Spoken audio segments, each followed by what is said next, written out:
আল্লাহ নিজের হাতে বানিয়েছেন। পৃথিবীর বুকে দুই চোখে যা দেখছি সবগুলো কোন ফায়াকুনের মধ্য দিয়ে হয়েছে। শুধু একটা জিনিসে আল্লাহ হাত লাগিয়েছেন, সেটা হলো আদমের অবয়ব বানিয়েছেন। আদমের ভিতরে আত্মা দিল, সঞ্চারিত হলো। এরপরে আদমের পিঠে হাত রেখে সমস্ত আত্মাকে বের করলেন। কিন্তু আল্লাহ তাবারাক ওয়া তাআলা আদম বনাম ফেরেশতা একটা প্রতিযোগিতার ময়দান বানালেন। একদিকে আদম আর একদিকে ফেরেশতা। জি, আমি বড় রাঁধুনি, তুমি বড় রাঁধুনি, কি আমার দেখা দরকার নাই। আগে সামান্য খাইয়া দাও, তারপরে বলবো কেমন রাঁধুনি। আমি বড় প্লেয়ার, তুমি কত বড় প্লেয়ার আমার দেখার দরকার নাই। আগে আমার সামনে 5খানা গোল প্রতিপক্ষকে ভরে দাও, তবেই তোমাকে বলবো বড় প্লেয়ার। 200টা রান কি 50টা রান প্রতিপক্ষ থেকে তুমি বেশি করো, তবেই তোমাকে প্লেয়ার স্বীকার করব। তো যখন দুই পক্ষ নামে, মধ্যখানে কে থাকে? ফুটবল। দুই পক্ষ যখন নামে, মধ্যখানে কে থাকে? Bat ball. তাহলে এই ব্যাট বলকে দিয়ে দুই বলকে পরীক্ষা করে একজনকে উত্তীর্ণ করা হয়, ফুটবলকে দিয়ে একজনকে উত্তীর্ণ করা হয়। ফেরেশতা আর আদম নেমেছেন, কে জিতবে কে জিতবে। মাঝে কে ছিল? জোরে বলেন, কে ছিল? শিক্ষা। সকলে জোরে বলেন, কে ছিল? শিক্ষা। আদম আলাইহিস সালাম মূর্খ,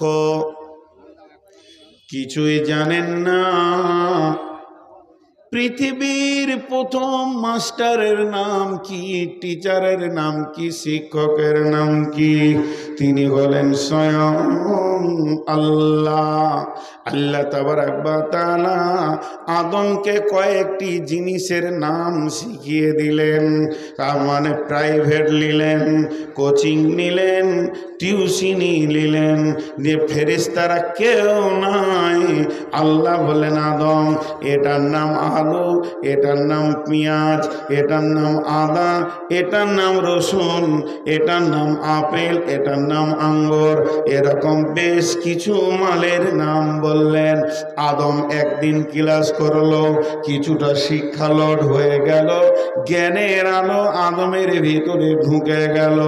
এরপর আল্লাহ ফেরেশতাদেরকে ডাকলেন, মালগুলোকে সামনে রেখে আল্লাহ বললেন, ইয়া আদামা আম্বিউনি বিআসমাই হাউলাই, এই জিনিসগুলির নাম তুমি জানো কি? তো বলো। আদম মুচকে মুচকে হাসছে, কারণ আদম ক্লাস করে ফেলেছে, টিউশনি পড়ে ফেলেছে, আদমের ব্রেনের বিকাশ ঘটে গেছে, আদম পড়াশোনা করেছে। যে কারণে মানুষ মানুষ হয়, সেই কাজটা আদম করে ফেলেছে। এবার আল্লাহ বলছেন, হে ফেরেশতার দল, তোমরা একবার এই মালগুলোর নাম বলো। ফেরেশতারা মাথা নাম করে দিয়েছে, কারণ তাদের ক্লাস হয়নি। জিবরাইল মিকাইল জানে না জিনিসগুলির নাম কি, কিন্তু হযরতে আদম জানেন। আদম যখন একটা একটা একটা করে নাম বলে দিলেন, তখন ফেরেশতাদের মাথা নেমে গেল, আর আদমকে আল্লাহ ওপরে সম্মানে বসিয়ে দিলেন। এর জন্য আল্লাহ কোরআনে বলেছেন, হাল ইয়াস্তাবিল্লাযীনা ইয়ালামুন ওয়াল্লাযীনা লা ইয়ালামুন। একজন জাননেওয়ালা আর একজন না জাননেওয়ালা কোনোদিন সমান হতে পারে না।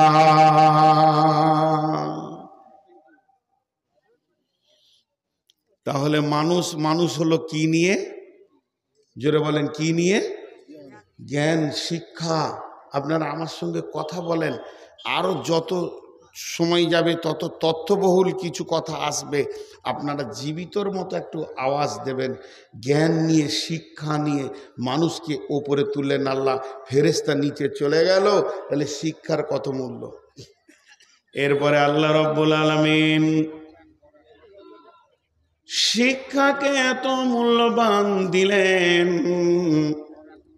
সমস্ত আত্মাগুলোকে এক জায়গায় জমা করলেন।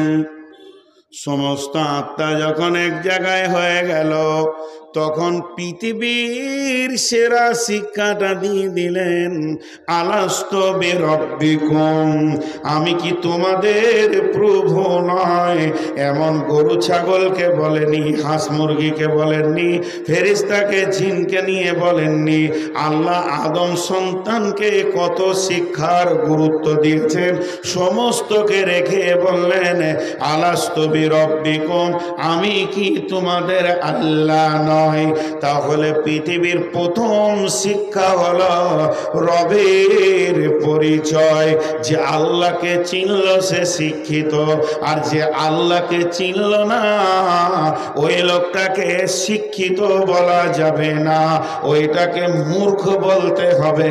কারণ পৃথিবীর সব থেকে বড় শিক্ষা যিনি দিয়েছেন, এই ক্লাসটা কেউ করতে পারবে না, এত হার্ড ক্লাস কেউ পড়াতে পারবে না, কারো ক্ষমতা নাই।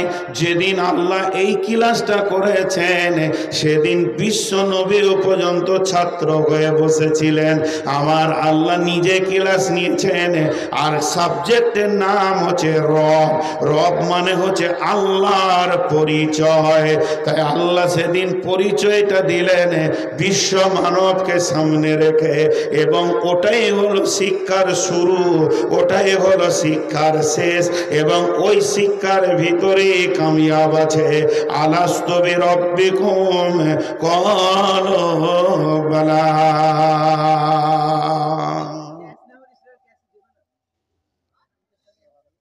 ভাগ্য ভালো ব্যাংকে চাকরি পায় নাই, তাহলে এক প্যাসেঞ্জার ঢুকতো না, কাস্টমার সব পালিয়ে যেত। ব্যাংকে 3 কোটি টাকা গুনে দেয়, কোনো সাউন্ড হয় না। জি, আপনারা আমার দিকে ধ্যান দেন। আল্লাহর ওয়াস্তে দিয়ে হাতগুলোকে ভিখারির মতো করে বলছি, 10টা মিনিট টাইম দেন, তত্ত্ববহুল 4টা কথা বলি, বাড়ি চলে যাবেন, আমি একাই থাকব। আমার বিশ্বাস, আমি আমার আল্লাহর উপরে ভরসা করে বলছি, যেখানে কত তথ্য কথা আছে আপনি আমি বুঝবো।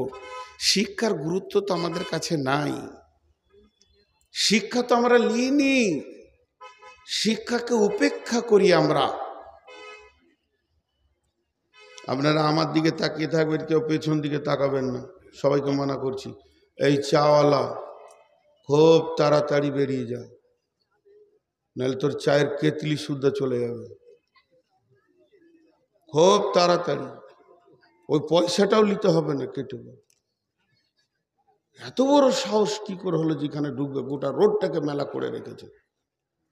সোজা হাওড়া স্টেশন চলে যাও, প্রচুর লোক চায়ের জন্য দৌড়ে বেড়াচ্ছে, একদম দেখতে না পাই যেন 1 মিনিটের মধ্যে, রাস্তায় চলে যেতে হবে। তাহলে শিক্ষার গুরুত্ব দেখেন কতটা, আল্লাহ কতটা গুরুত্ব দিচ্ছেন।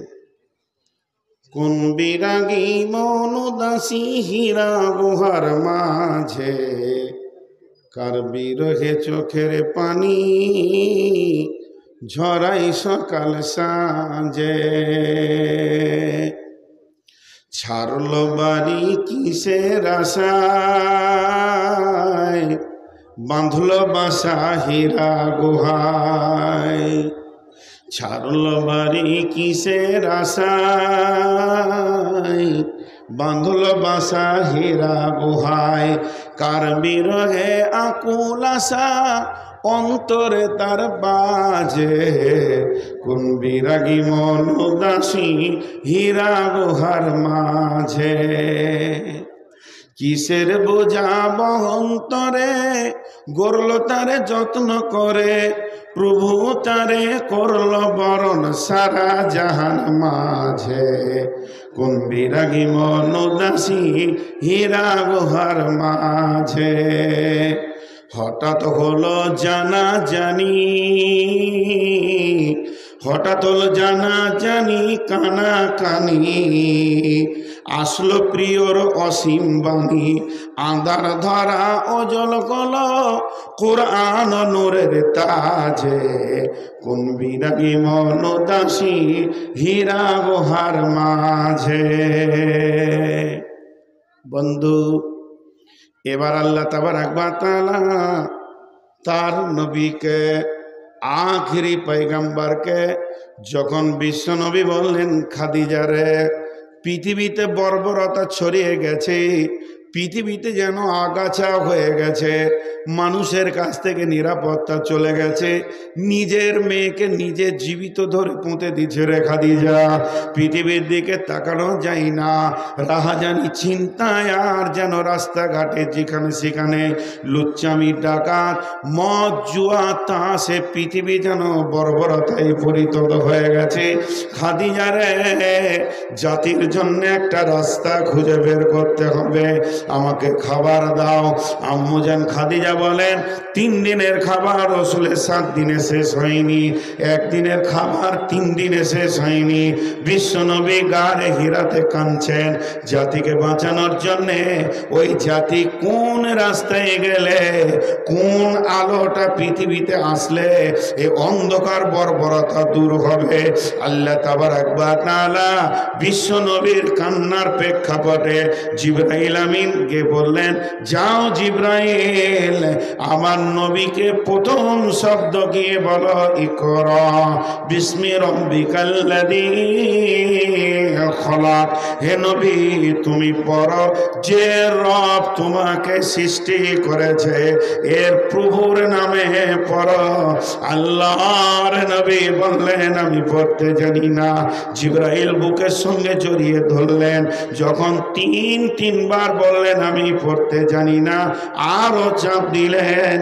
আর এমন সময় নবীজি বলতে শুরু করলেন, ইকরা বিসমি রাব্বিকাল্লাযী খলাক, খলাকাল ইনসানা মিন আলাক, ইকরা ওয়া রাব্বুকাল আকরাম আল্লাযী আল্লামা বিল কলম আল্লামাল ইনসানা মা লাম ইয়ালাম। 5খানা আয়াত এলো, 6খানা এলো না, 4খানাও এলো না। প্রথম আয়াত 5খানা এলো পৃথিবী আলো করার জন্যে। 5টা আয়াত এলো কেন? এই পৃথিবীর মানুষের জন্যে 5টা জিনিসের বড় প্রয়োজন আছে, অন্ন, বস্ত্র, চিকিৎসা আর আপনার কিনা শিক্ষার স্বাস্থ্য। এই 5টা জিনিসকে আমার রব প্রথম দিয়ে পাঠালেন এবং বিশ্ব মানবের কল্যাণের জন্যে প্রথম শব্দ দিলেন পর।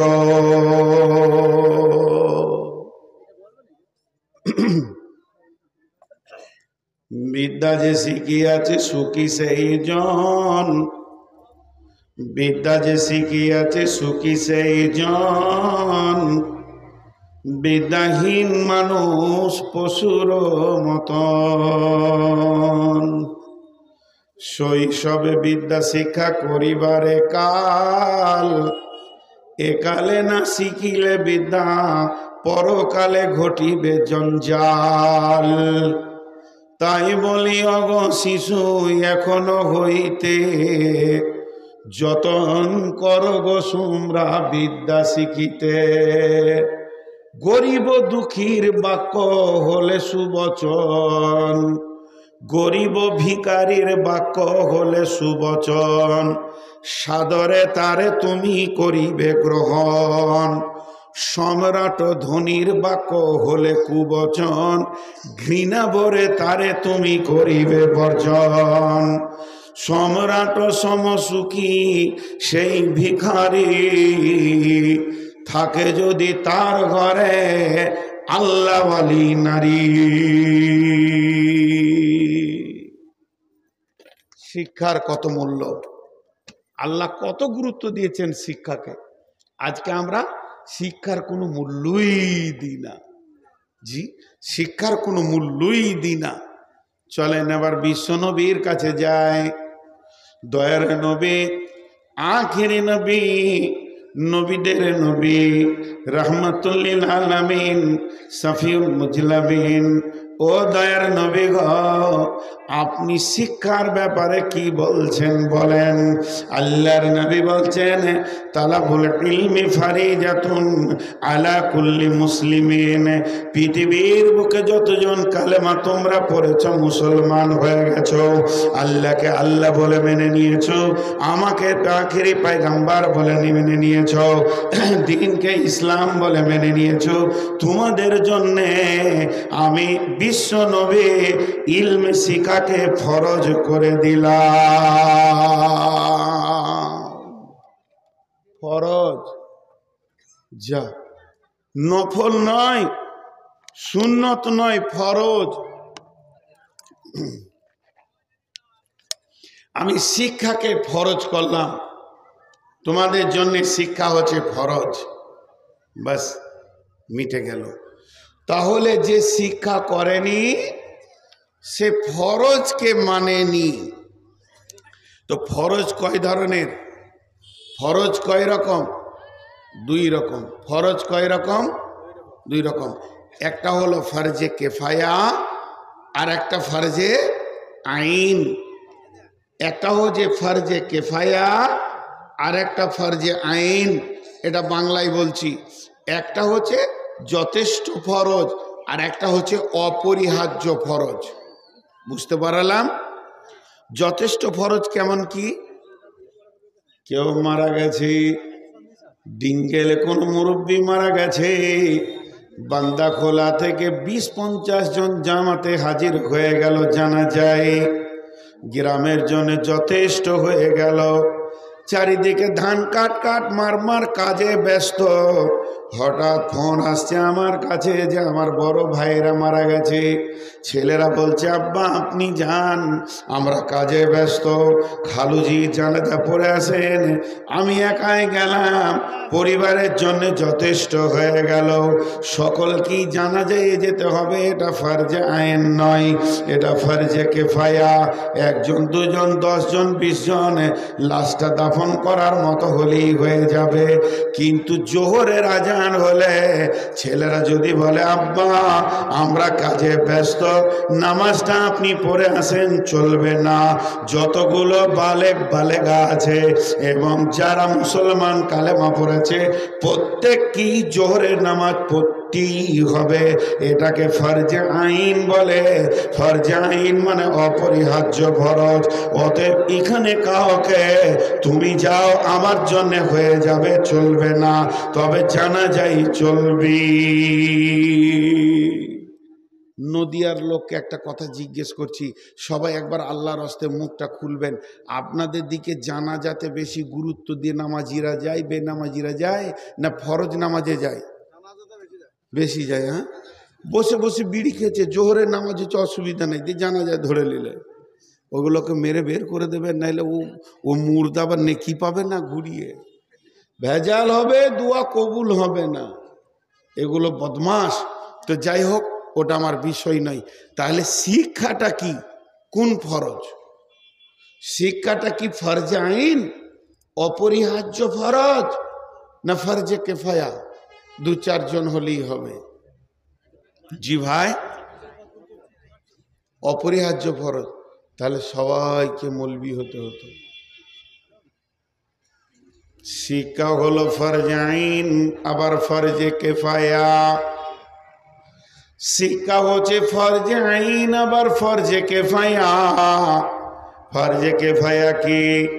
এলাকাতে গ্রামে 2 জন 5 জন আলেম হলেই হয়ে যাবে, সবাইকে পাস করে সে সিত্তা পরে মৌলানা হতে হবে। এটা ফরজে আইন নয়, এটা ফরজে কেফায়া।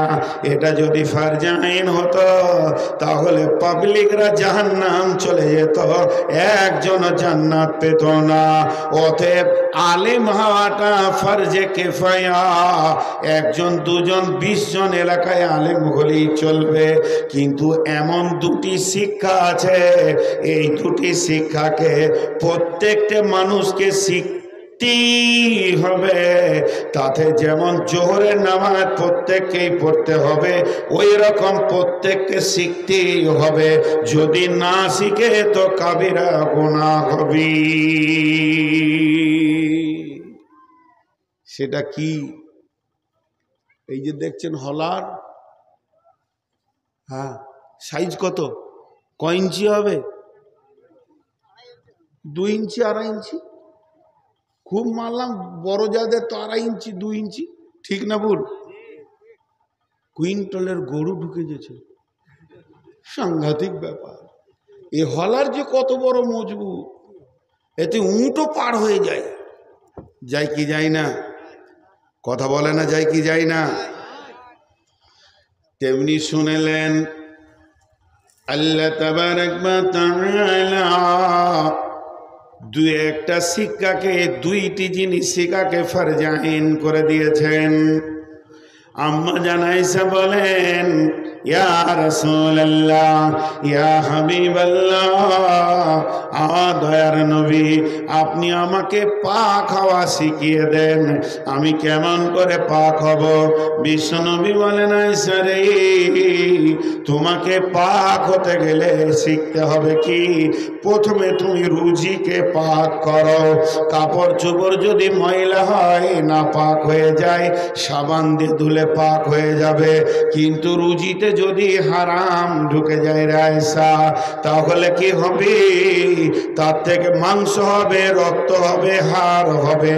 এটা পৃথিবীর সাবান দিয়ে যদি সমুদ্রের পানিতেও তুমি ডুবো, আর তুমি পাক হবে না। এটা তখনই পাক হবে, সোনাকে যেমন খাদ বের করার জন্যে আগুনে এসিডে দেওয়া হয়, যতক্ষণ পর্যন্ত জাহান্নামের আগুনে তোমাকে না দেওয়া হবে, অতক্ষণ পর্যন্ত তোমার দেহ পাক হবে না। এইখানে যেন হারাম না ঢুকে। এইখানে কে বসে আছে? কাস্টম।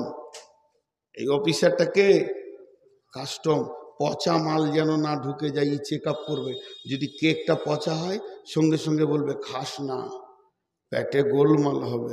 এই জন্য আল্লাহ কাস্টম বসিয়ে রেখেছে, আছে না? ঢুকতে দিচ্ছে না। তেমনি আমার নবী বলছেন, 1 নম্বর তোমার শিখা ফরজ, এই জায়গায় যেন হারাম না ঢুকে যায়। তার মানে কোন লোক যদি মনে করে আমি গরুর ব্যবসা করব, কেউ মনে করছে আমি ছাগলের ব্যবসা করব, কেউ মনে করছে আমি কাপড়ের ব্যবসা করব, কেউ মনে করছে আমি প্লাস্টিকের ব্যবসা করব, কেউ নিয়ত করেছে মুদিখানা দোকান করব, কেউ নিয়ত করেছে আমি ওষুধের দোকান করব, কেউ নিয়ত করেছে আমি চাষ করে খাবো, কেউ নিয়ত করেছে আমি লিভার খেটে খাবো। ওই বিষয়ে যতগুলো রসুলের হাদিস আছে তুমি আগে জানবে, তারপরে সেই ইনকামে নামবে, নচেত তোমার পেটে হারাম চলে যাবে। এটা হলো ফরজে আইন, প্রত্যেকটি মুসলমানকে শিখতেই হবে। নাম্বার 2, প্রতিদিন আল্লাহর হুকুম কটা আমার কাছে আসছে? সপ্তাহে একটা জুমা, প্রতিদিন 5 ওয়াক্তের নামাজ, মাসে বছরে একটা মাস রোজা।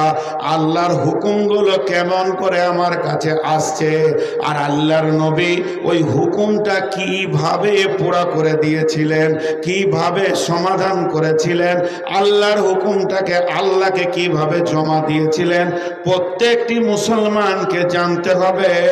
আল্লাহর হুকুম, নামাজটা কেমন ভাবে পড়ব, রুজুটা কেমন ভাবে করব, এই 2টি শিক্ষা, একটা হলো ইবাদতগুলি আর একটা হলো ইনকাম। এই 2টি শিক্ষা করা ফরজ, শুধু ফরজ নয়, ফরজে আইন।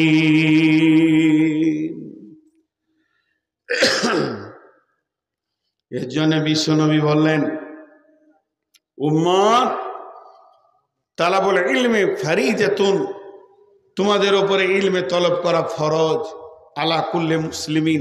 এই 2টা ফরজ অবশ্যই শিখতে হবে। জি, শিক্ষাকে রাসূলুল্লাহ সাল্লাম কত গুরুত্ব দিয়েছিলেন। জঙ্গে বদর, মদিনা থেকে 130 কিলো দূর জঙ্গে বদর। বদরের ময়দানে ইসলামের প্রথম যুদ্ধ, 313 জন সাহাবী প্রতিপক্ষ বেঈমানদের 1000 লড়াই যখন শুরু হলো 13 জন জান্নাতি হয়ে গেল শহীদ হয়ে আজও তারা বদরের প্রান্তে শুয়ে আছে। এবার থাকলো 300 জন। এই 300 জন ওই 1000-এর ভিতরে 70 জনকে কেটে আপনার কিনা কুয়াতে ভরে দিলেন, 70 জনকে কেটে কুয়াতে ভরে দিলেন, আর 70 জনকে দড়ি দিয়ে বেঁধে তাদেরকে গরুর মতো ডাকাতে ডাকাতে মদিনা মুনাওয়ারাতে নিয়ে এলেন এবং মসজিদে নববীর খাম্বাতে তাদেরকে বেঁধে দিলেন। 140টা চলে গেল, এখন 860 খানা ভাগা পালেলো কাফের মুশরিক। দেখেন আল্লাহ রসুল শিক্ষাকে কত গুরুত্ব দিয়েছেন। ওরা বাঁধা আছে এইভাবে, হাতকে বুকের সঙ্গে হাতকে পেছনে দিয়ে মসজিদে থাম্বাতে বেঁধে রেখেছে মুজরিমদেরকে। 70 জন বাঁধা আছে। ফজরের সময় আল্লাহ রসুল আসছেন, তোদের দিকে তাকিয়ে চোখের পানি এলো। কেন? একই থাম্বাতে বাঁধা আছে রসুলের নিজের জামাই আর রসুলের নিজের চাচা আব্বাস, আর বাঁধা আছে রসুলের নিজের জামাই। তো 2 জন বাঁধা আছে। তো ওইটা দেখে আল্লাহ রসুলের চোখের পানি এলো, আরো সবাইকে দেখে পানি এলো। ফজরের নামাজ পড়ালেন বিশ্বনবী। নামাজের পর বলছেন, রে আমার সাহাবীরা, এই যে মুজরিমগুলো এসেছে এরা দিন পায়নি, দিন এখনো বুঝেনি, এদের আক্কেল বিবেক কম, দিনের বিরুদ্ধে লড়াই করতে এসে বাঁধা পড়ে গেছে। এদেরকে যেভাবে বেঁধে রাখা হয়েছে এদের উঠা বসা করার মতো কোনো ক্ষমতা নাই। তো যদি একবার বাঁধনটা ঢিলা করা হতো তো মানুষগুলো বসতো, পাগুলো ফুলে গেছে, সারা রাত বাঁধা আছে।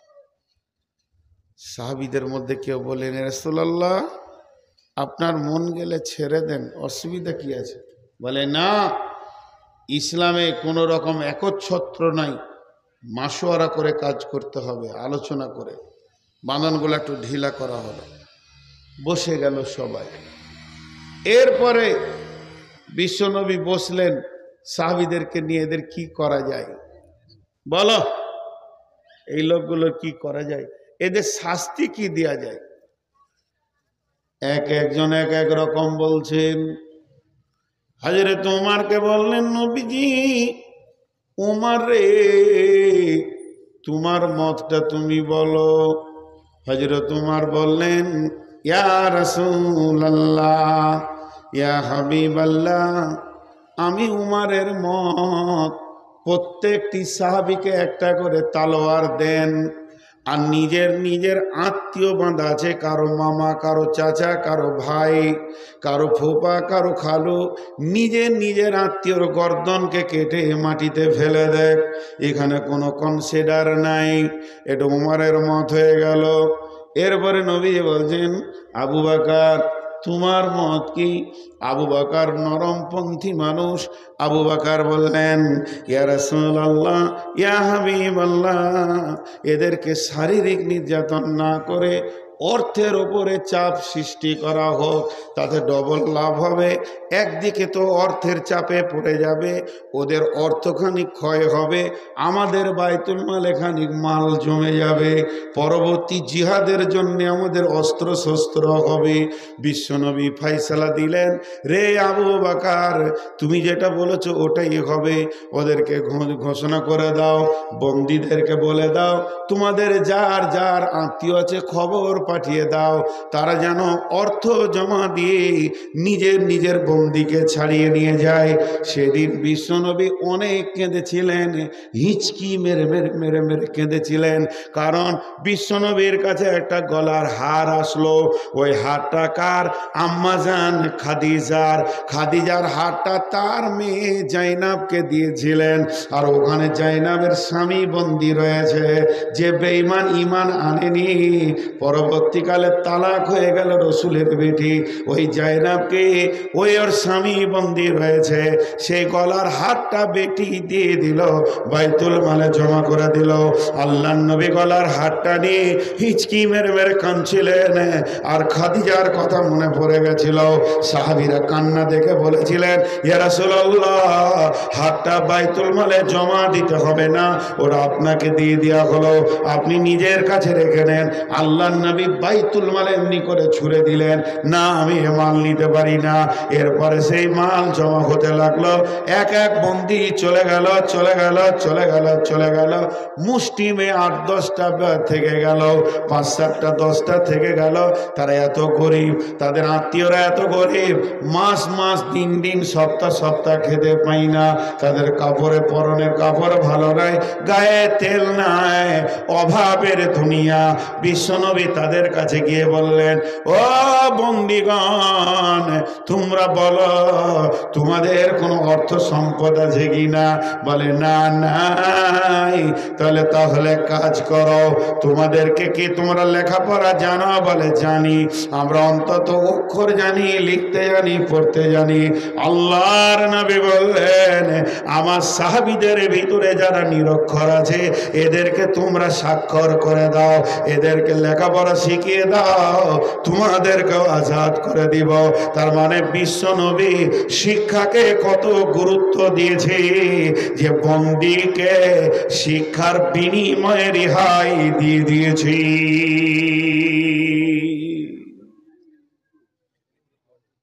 তারই উম্মত হতমূর্খ। জি উঠিয়েন না, দাঁড়ান, আরো কিছু কথা আছে। একটা উপন্যাসের 2 লাইন বলি, 2 লাইন বেশি লাইন। একটা লোক পানি জাহাজে সফর করছে, আর এরকম করে ও একটা বই পড়ছে, হাদিসের বই ধরেন। জাহাজের কেবিন আছে, স্পেশাল জায়গা আছে, সেই স্পেশাল জায়গাতে বসে জানলার ধারে এমনি করে একটা বই পড়ছে, উপন্যাস পড়ছে, এমনি করে ধ্যানের সঙ্গে পানি জাহাজে পড়ছে। উপন্যাসটা ভালো করে খেয়াল করে না, পড়ছে। এমন সময় জাহাজের নাবিক বলছে, বন্ধুবর, নিয়তির ফায়সালা, আল্লাহর ফায়সালা, আসমানওয়ালার ফায়সালা, জাহাজের নিচের 3টি তলা ভেঙে তছরুপাত হয়ে গেছে, জাহাজ ধীরে ধীরে পানিতে ডুবতে রয়েছে, মাত্র কয়েক মিনিটের ভিতরে সম্পূর্ণ জাহাজটা পানির নিচে চলে যাবে। যেমন টাইটানিক চলে গেল। এই ঘোষণাটা যখনই মাইকে করে দিয়েছে জাহাজের বক্সে, তখন কি করবে যাত্রীরা? হাসবে, ভাই হাসবে, লাফালাফি, ধরাধরি, ছুটাছুটি শুরু করে দিয়েছে। আর ও তখন এমনি করে বই পড়ছে, ধ্যানের সঙ্গে পড়ছে, শুনেছে। এমন সময় একটা যাত্রী এসে বলছে, হতভাগারে, আর পড়বি কত, তাড়াতাড়ি বই বন্ধ কর, এখন তুই মরবি, আর পরে তোর লাভ কি? এ ব্যক্তি উত্তর দিচ্ছে, বন্ধু তোর লাফিয়েও যা হবে, আমার বসে থেকেও তাই হবে, মরি তো যাব, তো 2 লাইন পড়েলি। এর নাম শিক্ষা। শিক্ষার কত গুরুত্ব, শিক্ষার কোনো বয়স নাই। শিক্ষার শুরু হয়েছে কোথায়? না আলামে আরওয়াতে। বিশ্বনবীকে শুরু করেছেন গারে হিরাতে। শিক্ষার শেষ কোথায়? বিশ্বনবী বলছেন, যখন কোনো মানুষ আপাপ করছে, মুমূর্ষু অবস্থায় রয়েছে, আজরাইল দেখে নিয়েছে, চোখের তারা উল্টে গেছে, তারপরও তার পাশে কালেমার তালকিন দাও।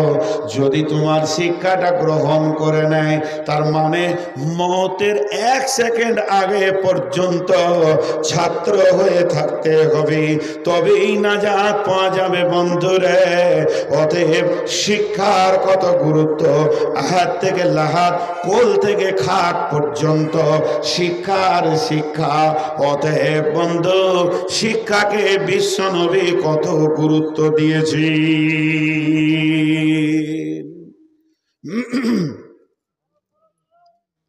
আমাদেরও শিক্ষাকে গুরুত্ব আছে। এখন এই যুগের মানুষ যত শিক্ষাকে গুরুত্ব দেয়, তত এর পূর্বে 2-10 বছর আগে ছিল না, খালি মিশন আর মিশন। কিন্তু আসলে আমি ভাবতে পারি না, কিছু জায়গা আমাকে গোলমাল লেগে যায়, গোলমাল লেগে যায়। হুয়াল্লাযী বা'আসা ফিল উম্মিয়িনা রাসূলাম মিনহুম ইয়াতলু আলাইহিম আয়াতিহি ওয়া ইউযাক্কিহিম ওয়া ইউআল্লিমুহুমুল কিতাবা ওয়াল হিকমা ওয়া ইন কানু মিন ক্বাবলু লাফী দালালিম মুবিন। প্রকৃত শিক্ষা কি এবার আমি বলবো। শিক্ষা কোনটা?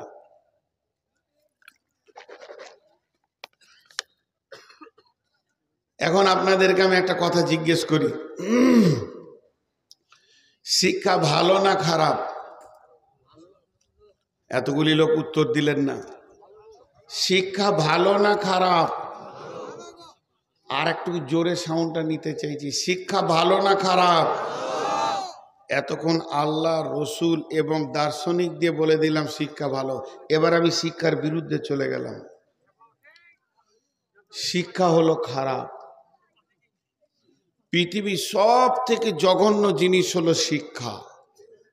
আমি বিরুদ্ধে চলে গেলাম। আপনারা আমার এই বিরোধিতাটাকে কেটে দেবেন, আমি খুশি হব যে আপনার কাছে আমি একটা জ্ঞান পেলাম। কেন শিক্ষা খারাপ? কেন? খবরদার ছেলে পিলেকে পড়াবেন না, একদম না। যদি স্কুলে ভর্তি করেছেন এক্ষুনি বের করে নিয়ে চলে আসেন। জি ভাই, তাহলে আপনারা আমার কথার উত্তর দেন। ওষুধে ভেজাল শিক্ষিতদের দেয় না মূর্খদের দেয়? জোরে বলেন। বর্তমান ডাক্তাররা যেভাবে মানুষের সঙ্গে ডাকাতি করে, অন্য কেউ করে কি? ডাক্তারখানা যাবেন, সঙ্গে সঙ্গে আপনাকে একটা প্রেসক্রিপশনে কোণে 28টা রিপোর্ট করতে বলবে, প্রয়োজনে অপ্রয়োজনেও বলবে। এরপরে আপনার ল্যাবরেটরির সঙ্গে তার কন্ট্যাক্ট আছে, ল্যাবরেটরি বলবে কোন স্যারের, বলো অমুক স্যার, আলাদা টুকে রাখলো। একটা পেশেন্ট এসেছে 12খানা চেক আপ হয়েছে, সেটা খাতা মেনটেন করার জন্য লোক আছে, এতগুলো টাকা পেয়েছি, তার ভিতরে তার পার্সেন্টেজ থাকে। ওষুধ কোম্পানি ডাক্তারকে কিনে নিয়েছে, ট্যাবলেট কোম্পানি ডাক্তারকে গাড়ি দিয়েছে, ভিটামিন কোম্পানি ডাক্তারকে জামা কাপড় দিয়েছে। যে চেম্বারটায় বসে চিকিৎসা করে সেটা মাসে ভাড়া লাগে না, সেটা ফার্মেসি দেয়, কারণ তার ফার্মেসি